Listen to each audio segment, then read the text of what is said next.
Thanks, guys. I'm here with the author of the Yeti newsletters, Max Karson. Max, thank you for joining us. Sure. First, let's just get down to what are your motives for writing this newsletter? To make the world a better place.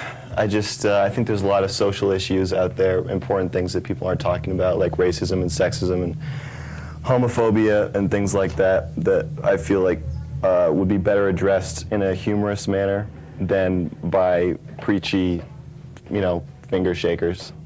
Well, don't you feel sometimes that people will take that satirical manner in a negative light instead of doing something positive for the cause? Yeah, it's a concern of mine. I don't know. I don't think that reading my newsletter is going to convert someone who wasn't a rapist to being a rapist, or is going to make someone who has no prejudice whatsoever to suddenly being like, wow, I do hate women. I think that sort of bigotry is ingrained in early childhood. I don't think people just pick that up from reading some newsletter. Well, a lot of people have the fear that it will just reinforce people that are already like that.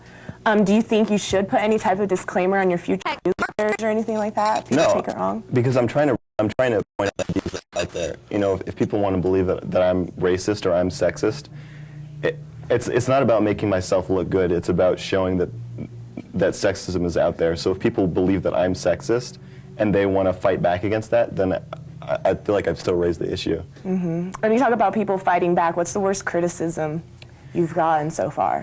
My least favorite thing is being called racist. That just gets under my skin and drives me completely out of my mind. In the opinion, the op-ed written by the tri-executives yesterday, they said that I was working to degrade women and minorities, and that really, really pisses me off. Yeah. What I'd have to talk about, I'm wondering if it's all completely satire though. Because when I'm reading these newsletters and they talk about you have, and I quote, girls don't like me because I make them think, I sometimes feel like you almost feel that deep down. Or is this all? Or not so deep down. No, that's not really.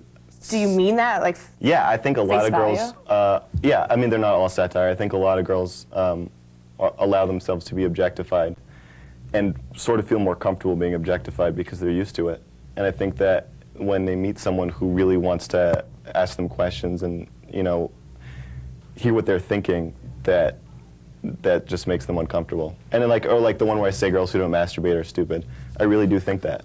Really? So Yeah. well, then you're doing stuff that you really think and then stuff that you don't. How are people supposed to tell the difference? You know what I'm If saying? I'm saying something completely insane, like sex shouldn't feel good to women, then I'm kidding, I guess. But I don't know how you're supposed to tell. I think there's a lot of cues in there that make it obvious that I'm joking, and most people did get that I was joking, so I don't, Okay. And then finally, what are you going to write about in the future? Any future newsletters? I know you got a CD out. Yeah. The next one is about being a white ally and my thoughts on that. Okay. And the one after that's about gay people. And when will you be handing that out? The Monday after Thanksgiving break. Okay, cool. And is there anything else you want to say to the other people that are giving you criticism?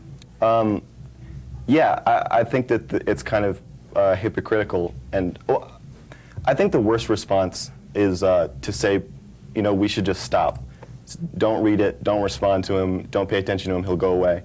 Because whether you believe I'm sexist or not, sexism is an important issue to raise. Okay, well, thank you so much. Back to you guys at the desk.